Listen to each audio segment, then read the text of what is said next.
ಕಾರ್ಯಕ್ರಮದ ಪ್ರಾಯೋಜಕರು Tulunadu chits private limited. ಯಾ ದೇವಿ ಸರ್ವಭೂತೇಷು ವಿಷ್ಣುಮಾಯೇತಿ ಶಕ್ತಿತ ನಮಸ್ತಸ್ಯೈ ನಮಸ್ತಸ್ಯೈ ನಮಸ್ತಸ್ಯೈ ನಮೋ ನಮಃ. ನಮಸ್ತೆ ವೀಕ್ಷಕರೇ, ಮೊದಲಿಗೆ ಕಾರ್ಯಕ್ರಮವನ್ನು ವೀಕ್ಷಿಸ್ತಾ ಇರುವಂತಹ ಪ್ರತಿಯೊಬ್ಬರಿಗೂ ನವರಾತ್ರಿ ಹಬ್ಬದ ಹಾರ್ದಿಕ ಶುಭಾಶಯಗಳು. ತಾರೆಗಳೊಂದಿಗೆ ನವರಾತ್ರಿಯ ಸಂಭ್ರಮ, ನವರಾತ್ರಿ ನವತಾರ ಸಂಭ್ರಮ ಕಾರ್ಯಕ್ರಮಕ್ಕೆ ಸ್ವಾಗತ. ಇವತ್ತು ನಮ್ಮ ಜೊತೆ ಇಬ್ಬರು ಅದ್ಭುತವಾದ ಕಲಾವಿದರಿದ್ದಾರೆ.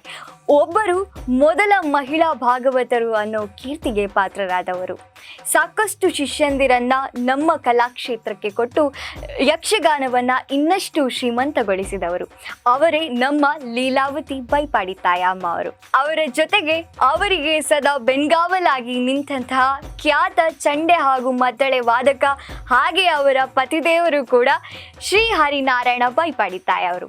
ಬನ್ನಿ ಇವರನ್ನು ಮೊದಲಿಗೆ ಕಾರ್ಯಕ್ರಮಕ್ಕೆ ಸ್ವಾಗತಿಸೋಣ. ಮೊದಲಿಗೆ ಕಾರ್ಯಕ್ರಮಕ್ಕೆ ಸ್ವಾಗತ. ಮೊದಲಿಗೆ ನಿಮ್ಮ ಆಶೀರ್ವಾದ ನಮ್ಮ ಮೇಲೆ ಸದಾ ಇರಬೇಕು, ನಮ್ಮ ವಾಹಿನಿಯ ಮೇಲೆ ಕೂಡ. ಹಾಗೆ ನಮ್ಮ ಯಕ್ಷಗಾನ ಒಂದು ಕಲಾ ಸೇವೆಯನ್ನು ಮಾಡ್ತಾ ಇರುವಂಥ ಇಬ್ಬರು ವಿಶೇಷ ದಂಪತಿಗಳು ನೀವು. ನಿಮಗೆ ಮೊದಲಾಗಿ ನವರಾತ್ರಿಯ ಹಾರ್ದಿಕ ಶುಭಾಶಯಗಳು. ನಾವು ಈಗಿನ ಕಾಲದಲ್ಲಿ ನೋಡುವಂಥದ್ದು ಒಂದು ಏನು ಹೇಳುವಂಥದ್ದು, ಯಶಸ್ವಿ ಪುರುಷನ ಹಿಂದೆ ಒಂದು ಮಹಿಳೆ ಇರ್ತಾಳಂತೆ. ಅದು ಕೇಳಿದೆವಮ್ಮ, ನಿಮಗೂ ಗೊತ್ತಿರುವಂಥದ್ದು. ಆದರೆ ನಿಮ್ಮ ಯಶಸ್ಸಿನ ಹಿಂದೆ ನಿಮ್ಮ ಶಕ್ತಿ ಇಲ್ಲಿ ಕೂತಿದ್ದಾರೆ. ಹಾಗಾಗಿ ಮೊದಲಿಗೆ ಸರ್ ಧನ್ಯವಾದಗಳು, ಇಂತಹ ಅದ್ಭುತವಾದಂತಹ ಸಾಧಕಿಯನ್ನು ನಮ್ಮ ಕರುನಾಡಿಗೆ ಕೊಟ್ಟದ್ದಕ್ಕೆ, ನಮ್ಮ ಭಾರತಕ್ಕೆ ಕೊಟ್ಟದ್ದಕ್ಕೆ. ಮೊದಲಿಗೆ ಅಮ್ಮ ನಿಮ್ಮ ಹತ್ರ ಕೇಳಬೇಕು, ಲೀಲಾವತಿ ಬೈಪಾಡಿ ತಾಯ ಅಂತ ಹೇಳಿದರೆ ಒಮ್ಮೆ ಯಕ್ಷಗಾನ ಕಲಾರಂಗದಲ್ಲಿ ಯಾರೆಲ್ಲ ಇದ್ದಾರೆ ಅವರು ಹೀಗೆ ತಿರುಗಿ ನೋಡ್ತಾರೆ. ಯಾಕಂತ ಹೇಳಿದರೆ ನಿಮ್ಮ ಹೆಸರು ಅಂಥದ್ದಿದೆ ಅಮ್ಮ, ನಿಮ್ಮ ಮೇಲೆ ಇಟ್ಟಿರುವಂತಹ ಗೌರವ ಕೂಡ ಅಂಥದ್ದಿದೆ. ಸಾಕಷ್ಟು ಶಿಷ್ಯಂದಿರನ್ನು ನೀವು ನಮ್ಮ ಜಗತ್ತಿಗೆ ಕೊಟ್ಟಿದ್ದೀರಿ. ಹಾಗಿರುವಾಗ ಈಗ ನಿಮಗೆ ಯಕ್ಷಗಾನ ತಂದುಕೊಟ್ಟ ಹೆಸರು ಬಹಳ ದೊಡ್ಡದು. ಯಾಕಂತ ಹೇಳಿದರೆ ಲೀಲಾವತಿ ಬೈಪಾಡಿ ತಾಯ ಅನ್ನುವಂಥ ಹೆಸರು ಈಗ ಕೇಳ್ತಾ ಇದೆ ಅಂತ ಹೇಳಿದರೆ ಮೂಲ ಕಾರಣ ಯಕ್ಷಗಾನ. ಹಾಗಾಗಿ ಯಕ್ಷಗಾನದ ಮೇಲೆ ನಿಮ್ಮ ಒಲವು, ಭಾಗವತಿಗೆ ಮೇಲೆ ನಿಮ್ಮ ಒಲವು ಹೇಗೆ ಶುರುವಾಯಿತಾ? ನಮ್ಮದಂದರೆ ನಾವು ಮೊದಲೇ ಹೀಗೆ ಸುಮ್ಮನೆ ಮನೆಯಲ್ಲಿ ಆಡ್ತಾ ಇದ್ದೆವು. ಮತ್ತು ಇವರು ನಮ್ಮ ಇದಕ್ಕೆ ಬಂದಿದ್ದರು, ಅವರು ಮೇಳದಲ್ಲಿದ್ದರು. ಅದೇ ಹಾಗೆ ನಮಗೆ ಪರಿಚಯ ಆಯಿತು. ನನ್ನ ಮಾವನ ಮನೆಯಲ್ಲಿ ಇದ್ದದ್ದು ನಾನು. ಹಾಗಾಗಿ ಇವರದ್ದು ಪರಿಚಯ ಆಯಿತು. ಅವರು ಎಲ್ಲರಿಗೂ ಮತ್ತೆ ಇದು ಮಾಡಿದರು, ತೊಂದರೆ ಇಲ್ಲ ಹಾಗೆ ಹೀಗೆ ಅಂತೇಳಿ, ಹುಡುಗ ತೊಂದರೆ ಇಲ್ಲ ಮತ್ತೆ ಹಾಗೆ. ಆಮೇಲೆ ಬರ್ತಾ ಇದ್ರು. ಮತ್ತೆ ಹುಡುಗ ತೊಂದರೆ ಇಲ್ಲ ಹೇಳಿ ವಿವಾಹ ಪ್ರಸ್ತಾಪ ಕೂಡ ಅದು ಮತ್ತೆ ಇದು ಮೇಳ ಮುಗ್ದ ಮೇಲೆ ಆಗ್ತದೆ. ಹಾಗೆ ಹಾಗೆ ಫಸ್ಟ್ ನೋಡಿ ನಿಮ್ಮ ಗಾಯನ ಕಲೆಯನ್ನ ನೋಡಿ ಸರಿಗೆ ಇಷ್ಟ ಆಗಿದ್ದಿರಬಹುದು ನೀವು. ಹಾಗಾಗಿ ಕೊನೆಗೆ ಪತ್ನಿಯಾಗಿ ಕೂಡ ನಿಮ್ಮನ್ನ ಆಯ್ಕೆ ಮಾಡಿದ್ರು.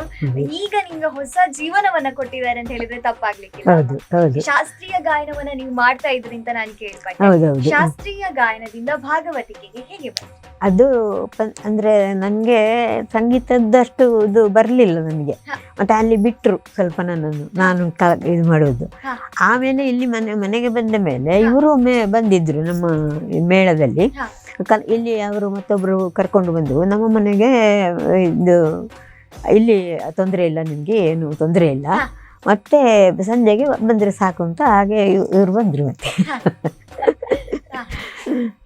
ಹಾಗೆ ಮತ್ತೆ ಎಲ್ಲರಿಗೂ ಖುಷಿ ಆಯಿತು. ಯಾಕೆ ಹೇಳಿದರೆ ಅವರು ಎಲ್ಲರೂ ನೋಡಿದ್ದಾರೆ ನಮ್ಮ ಮನೆಯಲ್ಲಿ, ನಾನು ಅಜ್ಜಿ ಮನೆಯಲ್ಲಿದ್ದದ್ದು. ಹಾಗೆ ಎಲ್ಲರಿಗೂ ಖುಷಿ ಆಯಿತು, ಆಗ್ಬೋದು ಅಂತ ಹೇಳಿದರು. ಓಕೆ ಸರ್, ನಾನು ನಿಮ್ಮ ಹತ್ರ ಮಾತಾಡಿಸ್ಬೇಕು. ಯಾಕಂತ ಹೇಳಿದ್ರೆ ಮದುವೆ ಅಂತ ಹೇಳಿದ ತಕ್ಷಣ ಒಂದು ಕಲ್ಪನೆ ಇರ್ತದೆ, ಅವಳು ನಮ್ಮ ಮನೆಯನ್ನ ನೋಡ್ಕೊಂಡ್ರೆ ಸಾಕು, ನಮ್ಮ ಮಕ್ಕಳನ್ನ ನೋಡ್ಕೊಂಡ್ರೆ ಸಾಕು, ಮನೆಯವರ ಜವಾಬ್ದಾರಿ ತಗೊಂಡ್ರೆ ಸಾಕು ಅಂತ. ಹಾಗಿರುವಾಗ ನೀವು ಅವರನ್ನ ಮಹಿಳಾ ಭಾಗವತಿಕೆ ಇಲ್ಲದಂತಹ ಸಮಯದಲ್ಲಿ ನೀವು ಒಂದು ನಿರ್ಧಾರ ಮಾಡಿದ್ರಿ, ಇವರ ಗಾಯನ ಕಲೆಯನ್ನ ಭಾಗವತಿಕೆಯಲ್ಲಿ ನೀವು ಬಳಸಬಹುದು ಅಂತ.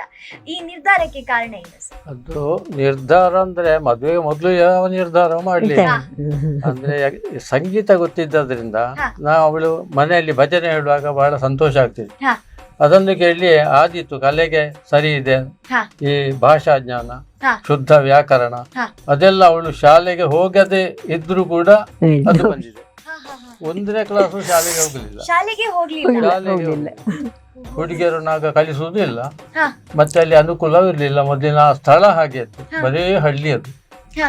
ಹಾಗೆ ಶಾಲೆಗೆ ಹೋಗದೆ ಮನೆಯಲ್ಲಿ ಹತ್ತಿರದ ಮನೆಯವರೆಲ್ಲ ಈ ಎಲ್ಲ ಬರೆದು ಅವ ನಮ್ಮಿಂದ ಸಣ್ಣ ಹುಡುಗ ಇದ್ದ ಒಬ್ಬ ಇದ್ದ, ಅದಕ್ಕೆ ಅವನು ಬಂದು ನನಗೆ ಹೇಳಿಕೊಡುದು ಸ್ವಲ್ಪ. ಹೇಳಿಕೊಡುದು, ಶಾಲೆ ಮೆಟ್ಲು ಹತ್ತಿಲ್ಲ. ಹಾಗೆ ಮತ್ತೆ ನನಗೆ ಅದು ಆಗಬೇಕು ಅಂತ ಆದ್ದಲ್ಲ, ಏನೋ ಒಂದು ವಿಧಿ ಬರಹ ಆಯ್ತು. ಆಗ್ಬೇಕು ಅಂತ ಆದದ್ದಲ್ಲ. ಆದದ್ದಲ್ಲ, ಹಿರಿಯರೆಲ್ಲ ಕೊಡಿ ನಿಶ್ಚಯ ಮಾಡಿದ್ರು, ವಿವಾಹ ಆಯ್ತು. ವಿವಾಹ ಆಗಿ ಒಂದು 4 ವರ್ಷ ಹಾಗೆ ಇದ್ದೇವಲ್ಲಿ. ಹಾ. ಸ್ವಲ್ಪ ಸಂಗೀತ ಕಲಿತದ್ದು ಗೊತ್ತಿದ್ದರಿಂದ ಒಂದು 4 ಪದ್ಯ ಸಂಗೀತ ಕಚೇರಿ ಮಾಡುವ, ನಾನು ಮೃದಂಗ ಕಲಿತಿದ್ದೆ. ಹಾ. ಹಾಗೆ ಒಂದು 2 ಕಚೇರಿ ಅಲ್ಲೇ ಕೊಟ್ಟೆವು.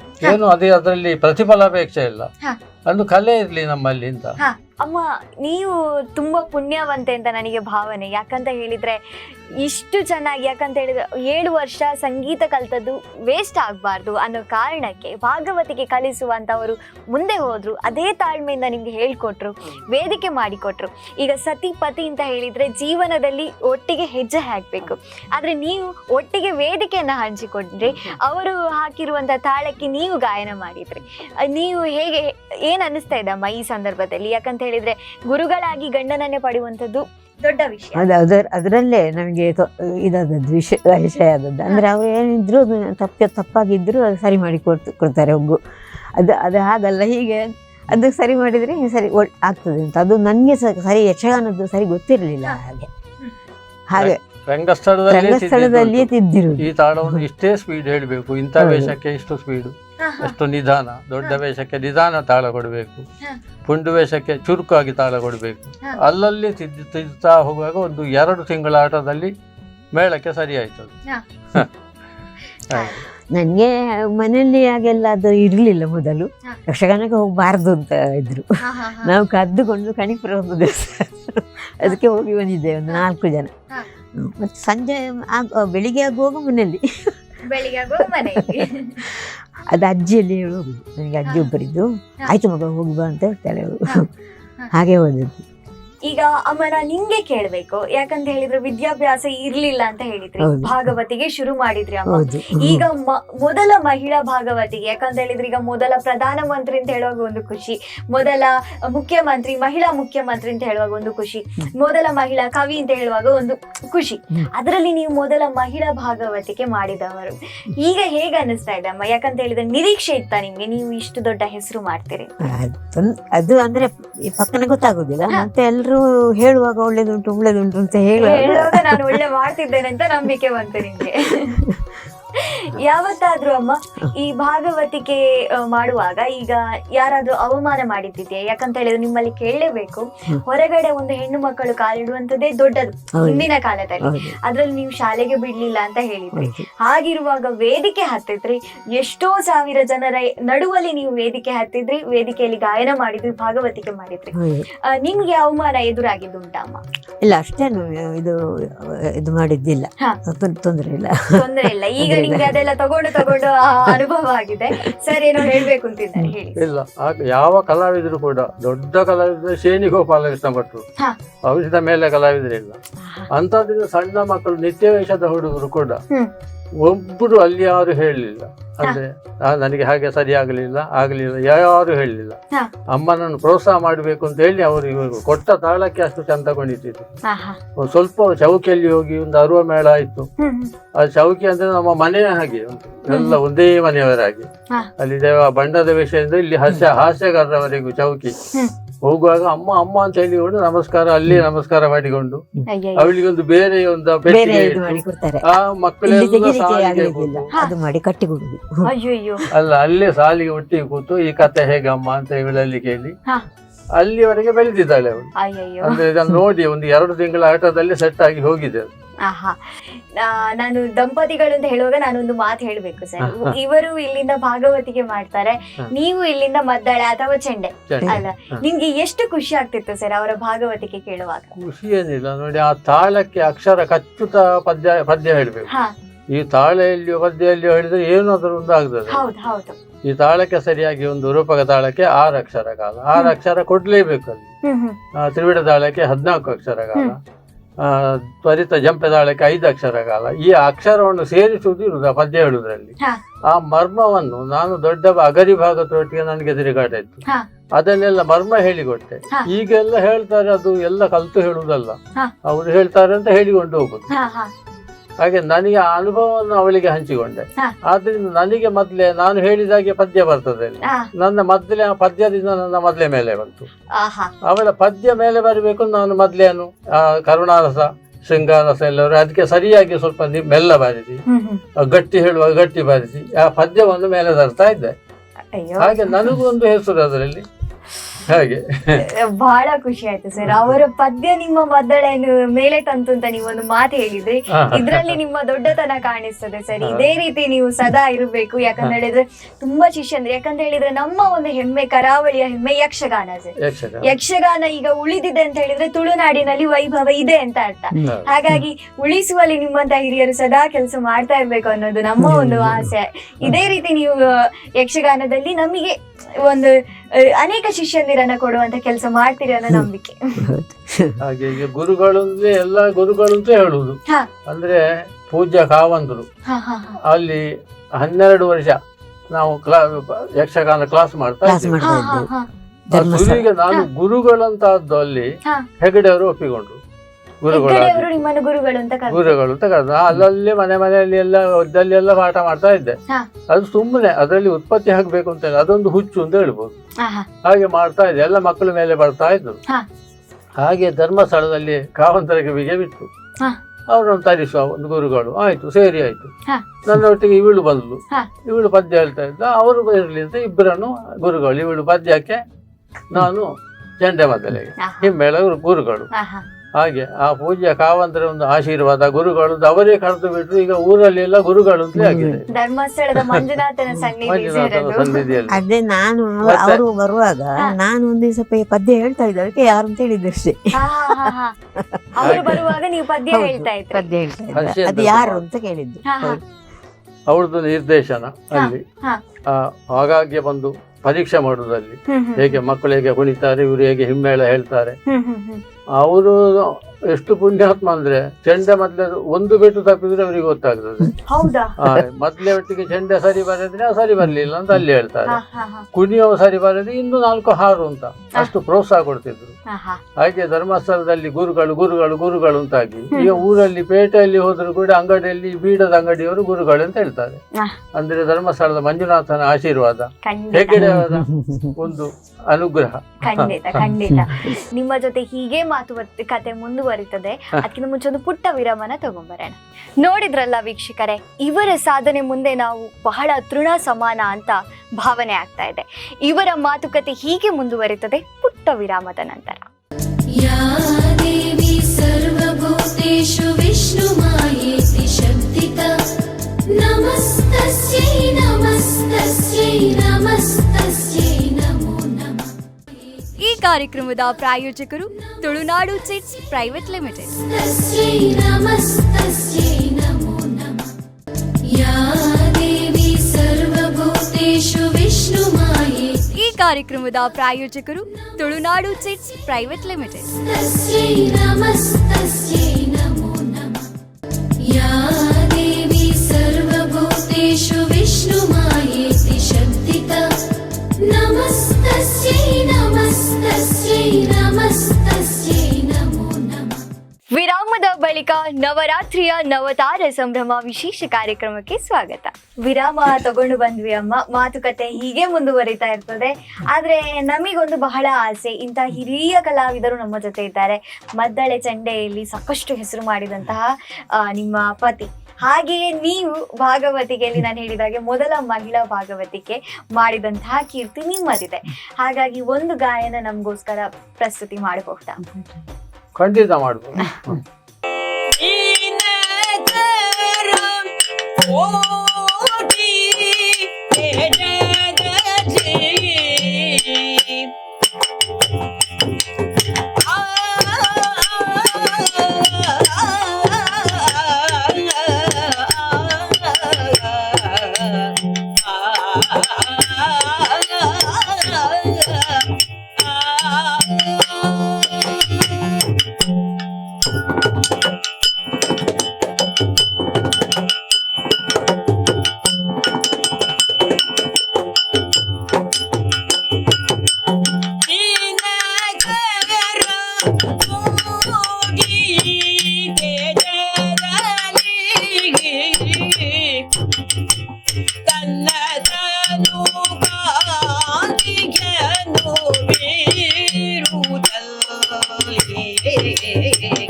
ಬಹಳ ಬಹಳ ಅದ್ಭುತವಾಗಿ ಗಾಯನವನ್ನ ಮಾಡಿದ್ದೀರಿ ಅಮ್ಮ.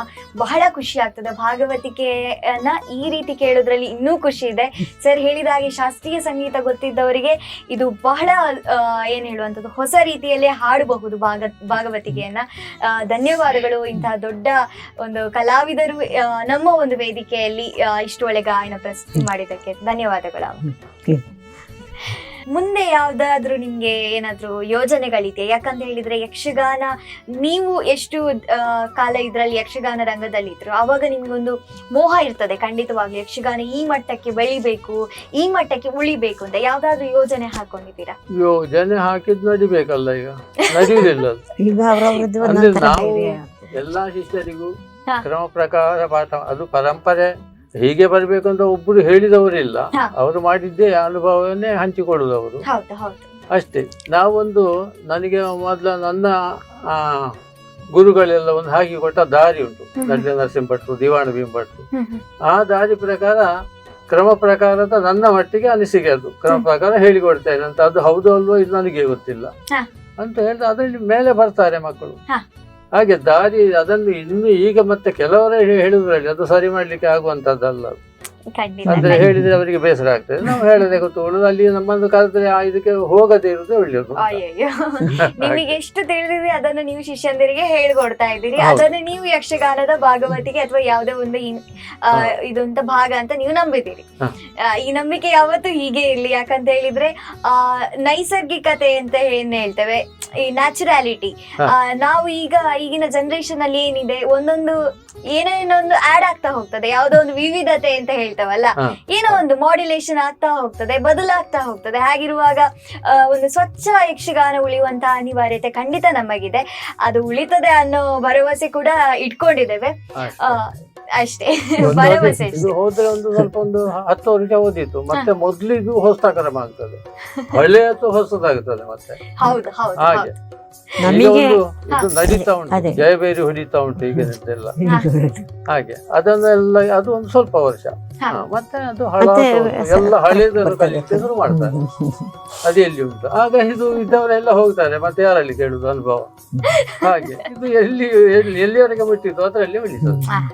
ಖಂಡಿತ ಸರ್. ಯಾರಲ್ಲಿ ಕೇಳುದು ಅನುಭವ ಅಂತ ನೀವೊಂದು ಮಾತು ಹೇಳಿದ್ರೆ ನಂಗೆ ಆಗ ನೆನಪಾಯ್ತು, ಅಮ್ಮನ ಆತ್ಮಕಥನ ಬಿಡುಗಡೆ ಆಗ್ಲಿಕ್ಕೆ ಉಂಟು ಅಂತ ನೀವು ಹೇಳಿದ್ರಿ. ನಾವು ವೀಕ್ಷಕರು ಒಂದು ಗಮನಿಸ್ಬೇಕು. ಒಂದೇ ಒಂದು ಅಕ್ಷರ ಬರದೆ ಗಾಯನ ಕ್ಷೇತ್ರಕ್ಕೆ ಕಾಲಿಟ್ಟಂತಹ ಅಮ್ಮನ ಈಗ ಆತ್ಮಕಥನ ರೆಡಿ ಆಗ್ತಾ ಇದೆ. ಅದನ್ನು ಒಂದು ಪುಸ್ತಕದ ರೂಪದಲ್ಲಿ ಬಿಡುಗಡೆ ಆಗ್ತದೆ ಅಂತ ಹೇಳಿದ್ರೆ ಇದು ಸಾಮಾನ್ಯವಾದ ಸಾಧನೆ ಅಲ್ಲ. ಆ ಸಾಧನೆ ಮುಂದೆ ನಾವೆಲ್ಲರೂ ಬಹಳ ಸಣ್ಣವರು. ಅಮ್ಮ, ನಿಮ್ಮ ಆರೋಗ್ಯ, ನೀವಿರುವಂತಹ ರೀತಿ ಹೀಗೆ ನೀವು ಖುಷಿ ಖುಷಿಯಾಗಿರ್ಬೇಕಮ್ಮ. ತುಂಬಾ ಶಿಷ್ಯಂದಿರನ್ನ ನೀವು ನಮ್ಗೆ ಕೊಡ್ತಾ ಇರ್ಬೇಕು ಸರ್. ನೀವು ಅಮ್ಮಗೆ ಇನ್ನಷ್ಟು ಬೆಂಗಾವಲಾಗಿರಿ. ಯಾಕಂತ ಹೇಳಿದ್ರೆ ನೀವು ಮಾಡಿರುವಂತಹ ಕೆಲಸ ಎಲ್ಲರಿಗೂ ಮಾದರಿ ಆಗಿರುವಂತದ್ದು. ನಿಮ್ಮಿಬ್ಬರ ಬಾಂಧವ್ಯ, ದಾಂಪತ್ಯ ಇಷ್ಟೇ ಚೆನ್ನಾಗಿರ್ಲಿ ಅಂತ ನಾವು ಹಾರೈಸ್ತೇವಮ್ಮ. ಒಂದು ಹೇಳಲಿಕ್ಕೆ ನಾವು ಬಹಳ ಸಣ್ಣವಳು, ಆದ್ರೆ ನಾನೊಂದು ನಿಮ್ಮ ಮೊಮ್ಮಗಳ ಸ್ಥಾನದಲ್ಲಿ ನಿಂತು ಈ ಮಾತನ್ನ ಹೇಳ್ತಾ ಇದ್ದೇನೆ. ನನಗೊಂದು ನೆನಪಾಯ್ತು ಹಾಗೆ ಹೇಳಿ. ಅಂದ್ರೆ ನನ್ನ ಮನೆಗೆ ಇಬ್ರು ಮಕ್ಕಳು, ಇಬ್ರು ಚಂಡ ಮೊದ್ಲೇ ಕಲಿಸಿ ಬಿಟ್ಟಿದ್ದೇನೆ. ಮನೆಯಲ್ಲಿ ರಜೆಯಲ್ಲಿ ಲೂಟಿ ಮಾಡ್ತಾರೆ ಅಂತ, ಲೂಟಿ ಮಾಡ್ತಾರೆ. ಒಬ್ಬರಿಗೆ ಮದ್ದಲೆ ಒಬ್ಬಳಿಗೆ ಚಂಡ. ಅದನ್ನು ಒಬ್ಬ ಅಲ್ಲಿಗೆ ಬಿಟ್ಟ ದೊಡ್ಡವ, ಸಣ್ಣವರಲ್ಲಿ ಮುಂದರಿಸಿದ. ಅವಿನಾಶ್ ಅಂತ ಹೇಳಿ ಪ್ರಜಾವಾಣಿ ಪತ್ರಿಕೆಯಲ್ಲಿ ಇದ್ದಾನೆ. ದೊಡ್ಡವರಲ್ಲಿ ಪ್ರೀತಿ ಮಾತ್ರ ಬ್ಯಾಂಗ್ಳೂರ್. ಇಬ್ರು ಬ್ಯಾಂಗ್ಳೂರಲ್ಲಿ ಇದ್ದಾರೆ. ಇಬ್ರು ಸೊಸೆಯಂದ್ರು ನಮ್ಮ ಮನೆ ಹತ್ರ 5 ಕಿಲೋಮೀಟರ್ ಅಲ್ಲಿ ಅಂತರದಲ್ಲಿ ಸಿಕ್ಕಿತ್ತು. ಇಬ್ಬರ ಹೆಸರು ವಾಣಿ ಅಂತ. ಅದೊಂದು ವಿಶೇಷ. ಅಂದ್ರೆ ಸೊಸೆಯಂದ್ರು ಸಿಕ್ಕಿದ್ದು ಅಂತ. ಈಗ ಅದು ತುಂಬಾ ವರ್ಷ ಆಯ್ತು ಮದ್ವೆ ಆಗಿ. ನಾವು ಎಷ್ಟೇ ರಾತ್ರಿ ಈ ಯಕ್ಷಗಾನ ಅಂದ್ರೆ 7 ಗಂಟೆಗೆ ಶುರು ಮಾಡುದು, 9 ಗಂಟೆ ಮುಗಿಯುದು ಅಂತ ಅಲ್ಲಿ ಅನೌನ್ಸ್ ಮಾಡ್ತಾರೆ. ಇದು ಶುರು ಮಾಡುವಾಗಲೇ 9 ಗಂಟೆ ಆಗ್ತದೆ, ಮತ್ತೆ 11 ಗಂಟೆ ಮುಗಿಯುವಾಗ. ಬೆಂಗಳೂರಲ್ಲಿ ಹೋಗಿ ಸಿಕ್ಕಿ ಬಿದ್ದಿದ್ದೇವೆ ಒಮ್ಮೆ ನಾವು. ಹಾಗೆ ಯಕ್ಷಗಾನ ಅಂದ್ರೆ ಟೈಮ್ಗೆ ಸರಿಯಾಗಿ ಶುರು ಆದ್ರೆ ಅದು ಯಕ್ಷಗಾನ ಅಲ್ಲ. ಖಂಡಿತ ಇದನ್ನು ನಾನು ಒಪ್ಕೊಳ್ತೇನೆ. ಹಾಗೆ ಹೋಗಿ ಈ ಸೊಸೆ ಅಂದ್ರು ನಮಗೆ ಅನ್ನ ಮಾಡಿ ಕಾಯುದು. ಅಯ್ಯಯ್ಯೋ, ಇಲ್ಲಿ ನಾವು ಬರ್ತೇವೆ 9 ಗಂಟೆ ಮುಗಿತದಲ್ಲ, 9:30 ಬರ್ತೇವೆ ಅಂತ. ಆದ್ರೂ ಇಲ್ಲಿ ಬರುವಾಗ 11 ಗಂಟೆ ಆದ್ರೆ ಪಾಪ ಅವು ಕಣ್ಣು ಉಜ್ಜಿಕೊಂಡು ಅಷ್ಟು ಪ್ರೀತಿ ಯಕ್ಷಗಾನ ಅಂದ್ರೆ. ಒಂದು ಸ್ವಲ್ಪವೂ ಕೋಪ ಮಾಡಿಕೊಳ್ಳದೆ ಅನ್ನ ಸಾಂಬಾರೆಲ್ಲ ಬಿಸಿ ಮಾಡಿ ಸಂತೋಷದಲ್ಲಿ ಆವೇಶ ಹೇಗಿತ್ತು, ಈ ಪದ್ಯ ಹೇಗಿತ್ತು, ಇವರ ಚೆಂಡೆ ಹೇಗಿತ್ತು, ಇದನ್ನೇ ಮಾಡಿಕೊಂಡು ಆ ಸೊಸೆ ಅಂದ್ರು ಅಷ್ಟು ಅಭಿಮಾನ. ಮಕ್ಕಳು ಕಲಿತದೆ ಸೊಸೆ ಅಂದ್ರು ಮುತ್ತಿನಂತ ಸೊಸೆ ಅಂದ್ರು. ಮತ್ತೆ ಮಕ್ಕಳು ಒಬ್ಬ ಸ್ವಾತಿ ಅಂತ ಹೇಳಿದ್ದಾಳೆ, ಅವಳು ಈಗ ಡಿಗ್ರಿ ಆಗಿದೆ. ಅವಳು ಸಂಗೀತ ಎಲ್ಲ ಆಯ್ತು, ವೀಣೆ ಆಗ್ತಾ ಉಂಟು ಈಗ ಕ್ಲಾಸು. ಮತ್ತೆ ಯಕ್ಷಗಾನದಲ್ಲಿ ಬಹಳ ಚಂದ ಹೇಳ್ತಾಳೆ. ಸಂಪೂರ್ಣ ಕಲಾವಿದರ ಕುಟುಂಬ ನಿಮ್ಮದು. ಹೀಗೆ ಇಲ್ಲಿ ಕುಟುಂಬಕ್ಕೆ ಯಾರು ದೃಷ್ಟಿ ತಗೊಳ್ಳೋದು ಬೇಡ, ಆರಾಮವಾಗಿ ಇದೇ ರೀತಿ ಇರ್ಲಿ. ಕೊನೆಯದಾಗಿ ಏನ್ ಅನ್ಸುತ್ತೆ ಸರ್ ಇವತ್ತು ಕಾರ್ಯಕ್ರಮಕ್ಕೆ ಬಂದು ನಿಮಗೇನ್ ಅನಿಸ್ತು? ಕಾರ್ಯಕ್ರಮ ಅಂದ್ರೆ ಅಷ್ಟು ಯಕ್ಷಗಾನಕ್ಕೆ ಇಷ್ಟು ನೀವು ಬೆಲೆ ಇಟ್ಟು ನಮ್ಮನ್ನು ಕರೆಸಿದ್ರಿ, ಅದು ನಮಗೆ ಬಹಳ ಸಂತೋಷ. ಅದ್ರಲ್ಲಿ ಯಾವ ಅಭಿಲಾಷೆ ಇಲ್ಲ.